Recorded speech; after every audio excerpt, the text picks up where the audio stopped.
इसी मध्य प्रदेश विधानसभा चुनाव को लेकर कैसा धड़क रहा है इस देश के दिल का दिल यानी कि मध्य प्रदेश का दिल, उसी को और करीब से जानने के लिए आज हम आप पहुंचे हैं भोपाल से फ्री मार्केट इलाके में। यहाँ मौजूद हम कुछ लोगों से बात करेंगे और जानेंगे कि उनकी क्या राय है इस आगामी चुनाव को लेकर, क्या कुछ नए मुद्दे होंगे इस बार को लेकर, क्या कुछ सरकार से उम्मीदें हैं इस बार इस चुनाव को लेकर।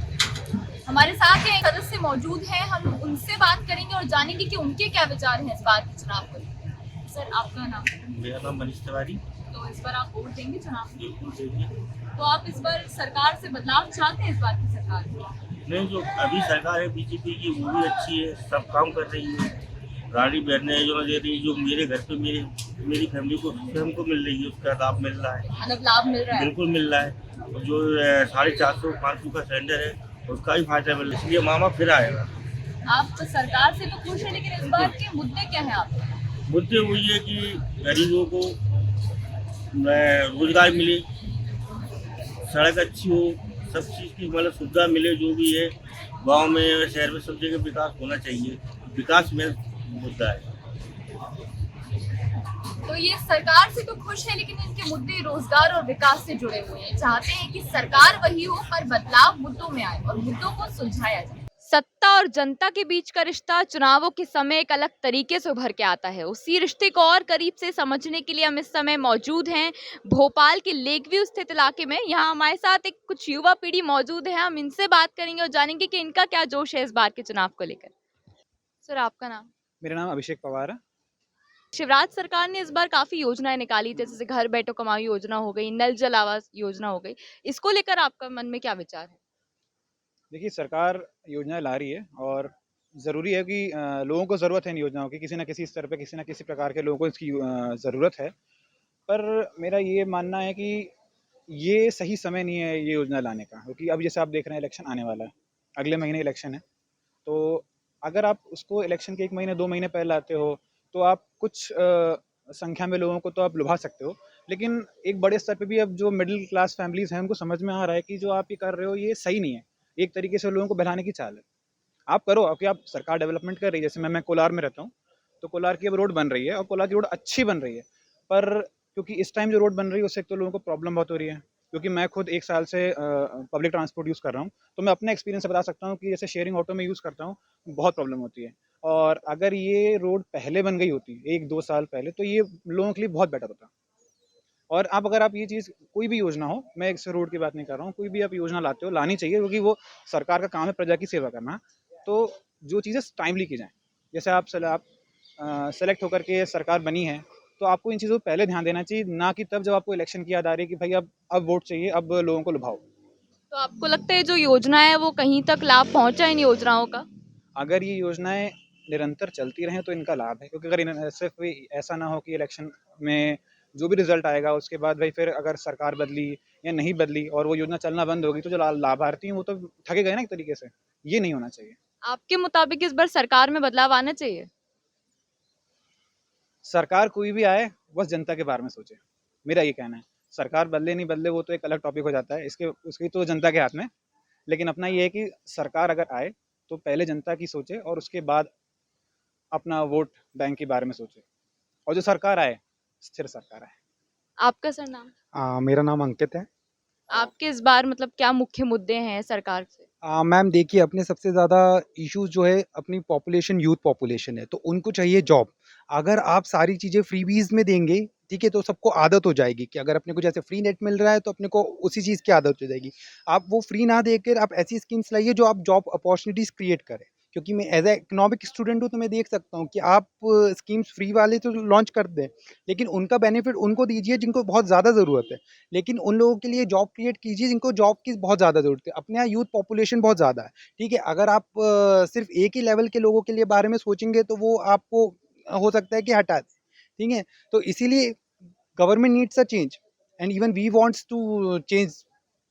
तो आपके मुताबिक नई योजनाएं आनी चाहिए? यस, न्यू स्कीम्स आनी चाहिए जो यूथ को फोकस करे, इवन जॉब्स क्रिएट करे। अपने एम्प्लॉय में रिसोर्सेज बहुत है, लेकिन वो अंडर यूटिलाइज्ड रिसोर्सेज है, उनका प्रॉपर यूटिलाइजेशन होना चाहिए, ठीक है? रिसोर्सेज आपके चाहे वो मैन मेड रिसोर्सेज हो या अपने नेचुरल रिसोर्सेज हो, तो उसका प्रॉपर अगर आप प्रॉपर स्कीम्स वगैरह फ्रेम करके आप करेंगे तो ऑब्वियसली बात है कि आपको ग्रोथ दिखेगा। जैसे अगर आपने जॉब्स क्रिएट करी, आप ठीक है बहुत सारी स्कीम्स लेकर आ जाएंगे, फ्री में आपका सब कुछ हो रहा है, लेकिन अगर आप वही चीज़ जॉब में देंगे तो आपका एक परमानेंट सेटलमेंट हो जाएगा, लोगों का डेवलपमेंट होगा। यहाँ हमारे साथ और भी कुछ लोग मौजूद हैं, हम इनसे बात करेंगे और जानेंगे कि इनके क्या कुछ मुख्य मुद्दे हैं इस बार के। मैम आपका नाम? मेरा नाम कांता साहू है। इस बार शिवराज सरकार ने बहुत सी योजनाएं चलाई थी, लाडली बहना योजनाएं जो महिलाओं के लिए मुख्य रूप से चलाई गई हैं। आपको क्या लगता है कि उन योजनाओं का लाभ आपको मिला या आपके जैसे और लोगों को कहाँ तक मिला है? मिला है, काफ़ी साल से चल रही है, आज तो नहीं चली है ना ये योजना। वो तो काफ़ी साल से हैं, शिवराज जी तो 15 साल से हैं और लगा है विकास उनकी तरफ से काफ़ी अच्छा रहा है। लेकिन कुछ चीज़ें हैं जो अब उनका नहीं हो रहा है सही, मानते हैं। लेकिन मेरा एक ही है, पहले सबसे पहले लड़कियों को बिल्कुल सेफ होना चाहिए। जहाँ भी जैसे भी मुद्दे चल रहे हैं, चाहे वो कोई भी सरकार के हों, लड़कियों पे हमेशा तत्पर होना चाहिए। और मैं भी यही चाहूँगी कि कहीं न कहीं मुझे भी ऐसा कुछ मिले प्लेटफ़ॉर्म कि मैं लड़कियों के लिए कुछ कर सकूँ, मैं ये चाहती हूँ।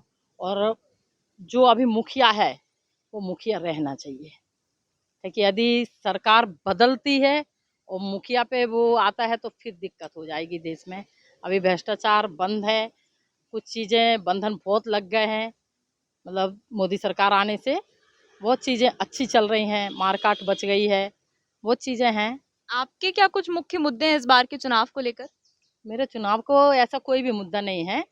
सरकार देखिए क्या करती है कि वो तो जो पहले से बही खाते में लिखा हुआ है वो काम हो रहा है, तो टाइम तो सब में लगता है ना? अभी देखिए जैसे 70 की 370 की धारा हो गई, बंद हो गई, तो कहीं न कहीं का लग गई। जो 370 की धारा लागू हुई तो उससे कांग्रेस जो भी कर रही है, लेकिन अभी सुरक्षित तो बहुत लोग हो गए ना, है ना? तो ये चीज़ें होना चाहिए।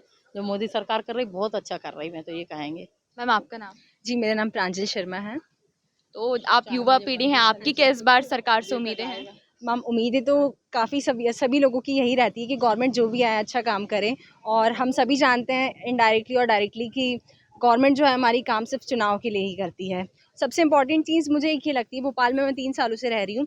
यहाँ जो सबसे इम्पोर्टेंट मतलब हम लोगों की एक्सपेक्टेशन एक ये है कि जो वीवीआईपी कल्चर है, इसे ख़त्म करा जाए। क्योंकि मैंने अपना पर्सनल एक्सपीरियंस मैं बता रही हूँ, लास्ट जो मेरा एग्ज़ाम था सेमेस्टर एग्ज़ाम, उसमें मैं आधे घंटा लेट पहुँची हूँ, वो भी अमित शाह जी की वजह से।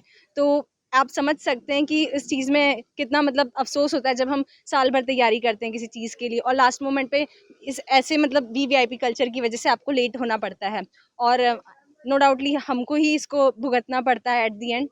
और दूसरी चीज़ ये है, जैसे कि मेरे दोस्तों ने बताया कि जो भी हमारा शेड्यूल चल रहा है बीपीएससी का, वो ठीक हो जाए तो वेल एंड गुड, बहुत अच्छी बात होगी। वैसे उम्मीद तो नहीं है उन लोगों से, बट चाहते तो हम यही हैं कि ठीक हो जाए। और भी कई सारे चैलेंजेस हैं, जैसे न्यू एजुकेशन पॉलिसी, इस बार जो बजट इंट्रोड्यूस किया था उसमें न्यू एजुकेशन पॉलिसी पे काफ़ी एम्फेसिस करा था उन्होंने। वैसे सीएम राइज स्कूल भी इंट्रोड्यूस करी है, अच्छी चीज़ है वैसे ये। बस यही है कि अब पता चलेगा चुनाव के रिजल्ट्स के बाद कि कब तक ये कंटिन्यू रहती है। हम तो यही उम्मीद करेंगे कि जो स्कीम्स हो रही है इंट्रोड्यूस, उसे आगे तक कंटिन्यू किया जाए, और जो बेसिक रूट लेवल पर जो चीज़ें इम्प्लीमेंट नहीं हो पा रही है उस पर ज़्यादा फोकस करें, तो हो सकता है जो इंट्रोड्यूस वो कर रहे हैं स्कीम्स, वो लोगों के लिए बेनिफिशियल हो और शायद उनका भी कुछ फ़ायदा हो जाए चुनाव में। आपने जो समस्याएं बताई हैं, उनके अलावा क्या कुछ अन्य मुद्दे हैं आपके? मैम एज़ सच तो मुद्दे और मतलब मुद्दे तो काफ़ी हैं, बट अभी फ़िलहाल मेरी नज़रों में और कोई बड़ा मुद्दा नहीं नज़र आ रहा है। सरकार ने योजनाएं तो बनाई, लेकिन उन योजनाओं का लाभ कहाँ तक और किस प्रकार पहुंचा है, ये जानना शायद हमारे लिए ज्यादा जरूरी है। यहाँ हम मौजूद हैं और कुछ लोगों से हम बात करेंगे कि क्या उन योजनाओं का लाभ यहाँ तक पहुंच पाया है। सर आपका नाम?